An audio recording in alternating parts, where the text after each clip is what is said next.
Hello students, मैं Kamini Rari, assistant professor government law college Ajmer से।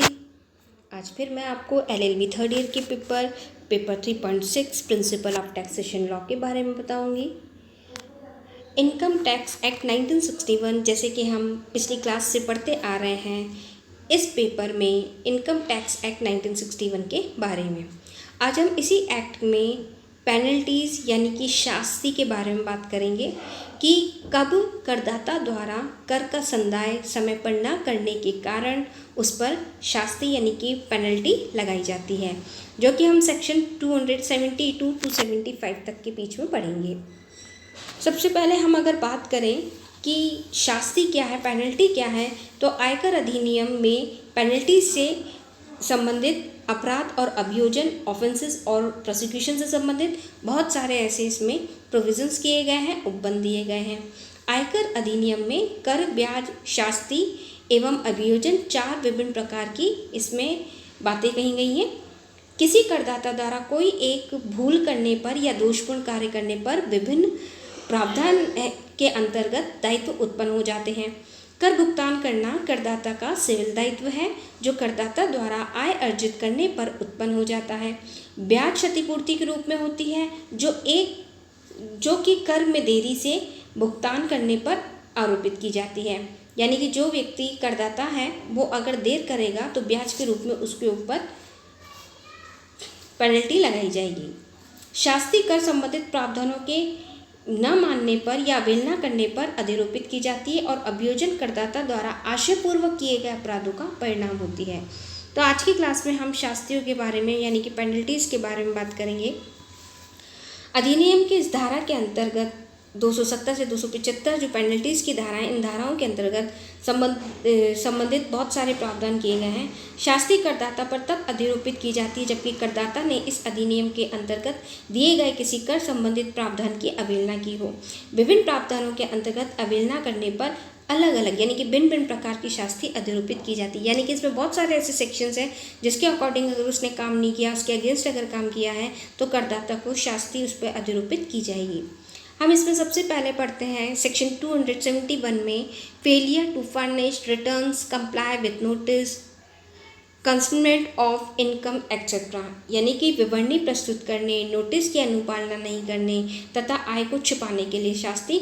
तो इस धारा के अंदर धारा 271 के अंतर्गत शास्ति ऐसे व्यक्ति पर लगाई जा सकती है जिसने सूचनाओं का पालन नहीं किया है या जिसने अपनी आय छिपाई है। इस धारा में के अनुसार यदि कर निर्धारण अधिकारी या आयकर आयुक्त इस अधिनियम के अंतर्गत की गई किन्हीं कार्रवाई के अनुक्रम में इस बात से संतुष्ट हो जाता है कि उसने जो पूर्व के सेक्शंस दिए गए हैं, जो धाराएं दी गई है जिसके अकॉर्डिंग उसको नोटिस की अनुपालना करनी थी और वो असफल रहता है, या निर्देशों की पालना जो उसको करने के लिए दी गई थी उसमें असफल रहता है, कोई अतिरिक्त कर अगर उस पर दे है और वो ऐसे कर देने में भी असफल रहता है तो उसके ऊपर पेनल्टी लगाई जाएगी। जिसने आय के विवरण को छिपाया है या छिपाना है अथवा गलत प्रस्तुत किया है तो उसके द्वारा कोई अतिरिक्त कर दे है तो जिसने जितनी आय को छिपाया है या गलत प्रस्तुत किया है का कर से कम 3 गुना शास्ति अधिरोपित की जाएगी। शास्ति का अधिरोपण दंड के रूप में नहीं होता, इसलिए किसी करदाता पर शास्ति अधिरोपित कर देना इस बात का प्रतिबंध भी नहीं है कि उसके विरुद्ध अभियोजन की कार्रवाई नहीं की जाएगी। यानी कि ऐसा नहीं है कि अगर पेनल्टी लग गई तो अभियोजन नहीं होगा, प्रोसिक्यूशन फिर भी चल सकता है अगर उसने ज़्यादा ही कर का भुगतान नहीं करके और किसी तरह की कर प्रवंचना की है। अर्थात शास्ति और अभियोजन की कार्रवाई एक दोष के साथ साथ चलाई जा सकती है। शास्ति और अभियोजन में मुख्य अंतर मनस्थिति का होता है, यानी कि उसके मन में क्या था। शास्ति का अधिरोपण में मनस्थिति को साबित करना जरूरी नहीं है, इसके लिए कार्रवाई करने के लिए तो मात्र प्रावधानों की अनुपालना नहीं किया जाना ये पर्याप्त है। यानी कि पेनल्टी तो हम तब लगाएंगे जबकि जो भी हमने प्रावधान किए गए जिसके अकॉर्डिंग करदाता को काम करना था उसके अकॉर्डिंग अगर उसने काम नहीं किया तो उसके ऊपर पेनल्टी लगती है। शास्ति तब अधिरोपित की जाएगी जब कोई दोष बिना किसी युक्तियुक्त कारण के किया गया हो। कारण की युक्तियुक्तता को साबित करने का भार करदाता पर होता है। यहाँ हम 271 में ये भी देखते हैं कि कुछ स्पष्टीकरण इसमें जोड़े गए हैं जिसके अंदर कुछ ऐसी परिस्थितियों का भी वर्णन किया गया है जिसमें आय को छिपाया गया मान लिया जाता है, चाहे उसने छिपाने के संबंध में कोई प्रत्यक्ष साक्ष्य उपलब्ध हो या फिर नहीं हो। शास्ति की कार्रवाई दंडात्मक कार्रवाई है और करदाता ने आय को छिपाना है, यह तथ्य का प्रश्न है। यदि शास्ति के लिए कोई पंजीकृत फर्म या अपंजीकृत फर्म उत्तरदायी है जिसका निर्धारण धारा 183 के अंतर्गत किया गया है, तो भी धारा 171 के अंतर्गत शास्ति अधिरोपित की जाएगी। यानी कि अगर वो पर्टिकुलर कोई व्यक्ति हो, करदाता हो या पंजीकृत फर्म ही क्यों ना हो, अगर प्रावधानों के अनुसार काम नहीं किया है तो उनके ऊपर शास्ति अधिरोपित की ही जाएगी। फिर यदि निर्धारण अधिकारी या आयुक्त इस बात से संतुष्ट है कि पंजीकृत फर्म ने लाभों का वितरण भागीदारी विलेखों में दर्शित अंशों के आधार पर नहीं किया है तथा इसके भागीदारों ने अपनी आय वास्तविक आय से कम दर्शाई है, तो ऐसे भागीदार को कर के अलावा शास्ति का भुगतान करना होगा। कर के अलावा भी पेनल्टी देनी होगी, यानी कि अगर वो टैक्स पे कर भी रहा है तो भी उसको शास्ति तो देनी होगी, पेनल्टी तो देनी होगी। क्यों? क्योंकि उसने पूर्व के जितने भी नॉर्म्स थे, जिन नॉर्म्स के अकॉर्डिंग उसको काम करना था, उसने नहीं किया था। शास्ति की राशि अपवंचित कर की राशि के 1.5 गुना से अधिक नहीं हो सकेगी, यानी कि जो भी उसको राशि देनी होती है उससे 1.5 गुना से ज़्यादा कभी भी शास्ति नहीं लगाते। फिर यहाँ पे दोस्तों ये भी कहा गया है कि यदि आयुक्त अपने स्वविवेक से इस धारा में अधिरोपित शास्ति को कम कर सकता है या हटा सकता है, यानी कि जो आयुक्त है, जो ये सारे काम देख रहा है, कार्य कर रहा है, और अगर उसको ऐसा लगता है कि भाई अपने स्वविवेक के अकॉर्डिंग कि भाई करदाता की ऐसी शास्ति को कम कर दे या हटा दे, तो वो हटा भी सकता है। आगे हम बात कर रहे हैं सेक्शन 271A की, फेलियर टू कीप मेंटेन और retain books of account documents etcetera.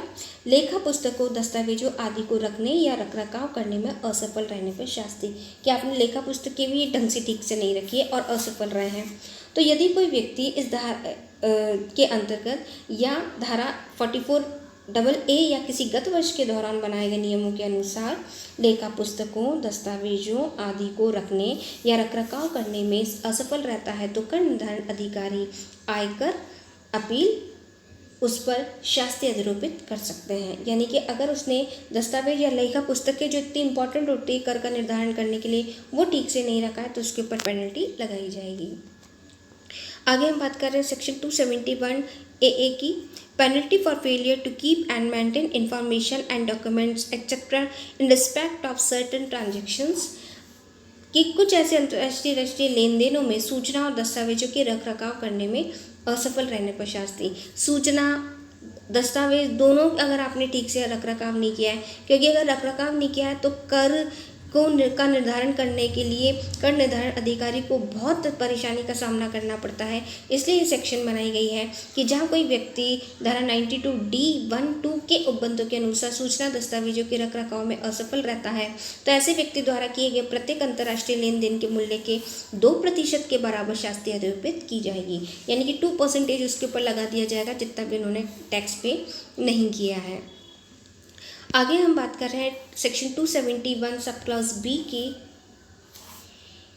Failure to get accounts audited. खातों का अंकेक्षण कराने में असफल रहने पर शास्ति। धारा 271B कहती है कि यदि कोई व्यक्ति कर निर्धारण वर्ष से संबंधित गत वर्ष के लिए धारा 44AB के अनुसार अंकेक्षण रिपोर्ट प्रस्तुत करने में असफल रहता है, तो निर्धारण अधिकारी व्यवसाय अथवा पेशे से गत वर्ष में हुई कुल बिक्री टर्नओवर या सकल प्राप्ति के आधे प्रतिशत के अथवा 1 लाख रुपए दोनों में से जो भी कम हो के बराबर शास्ति अधिरोपित कर सकेगा। यदि करदाता के लिए धारा 139 सब क्लॉज 1 के अंतर्गत विवरणी प्रस्तुत करने के लिए समय सीमा बढ़ा दी गई है, तो अंकेक्षण रिपोर्ट भी इस विवरणी के साथ संलग्न की जाएगी, तब इस पर कोई शास्ति नहीं लगाई जाएगी। इसी प्रकार यदि करदाता के पास असफलता का युक्तियुक्त कारण है तो भी शास्ति नहीं लगाई जाएगी, तो उस सूरत में शास्ति नहीं लगाएंगे।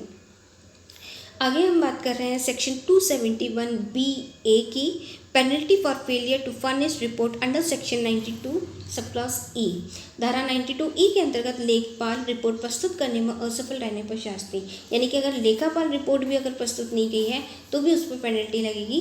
जहाँ करदाता को धारा 92E के अंतर्गत लेखपाल की रिपोर्ट प्रस्तुत करना जरूरी है, अनिवार्य है, और वह प्रस्तुत करने में भी असफल रहता है, तो निर्धारण अधिकारी द्वारा उस पर शास्ति अधिरोपित की जाएगी। फिर हम बात कर रहे हैं यहाँ पे सेक्शन 271BB की, failure to subscribe to the eligible issue to capital, पूंजीगत निर्गमन का विनियोग करने में असफल रहने पर शास्ति। धारा 271 भी कहती है ऐसी पूंजी जो कि धारा 88A के अंतर्गत पूंजीगत निर्गमन करने के लिए लोगों से एकत्रित की गई है, लेकिन वह उसका विनियोग इस धारा में विशिष्ट 6 महीने की अवधि करने में असफल रहता है, तो संयुक्त आयुक्त इस राशि के 20% के बराबर शास्ति आरोपित कर सकेगा। तो यहाँ पर अभी तक की जो ये धाराएं हैं, इसमें और भी आगे धाराएं हैं, मैं आपको वो बताऊंगी। अभी तक की जो ये धाराएं हैं, इन सब धाराओं से यही बात आज सामने आती है कि जो कोई भी करदाता है, अगर उसने आयकर अधिनियम के अंतर्गत दिए गए उपबंधों धाराओं के अनुसार काम नहीं किया है, तो उस पर पेनल्टी, उस पर शास्ति लगाई जाएगी। आगे की क्लास में हम इसकी आगे की धाराएं पढ़ेंगे। Thank you students.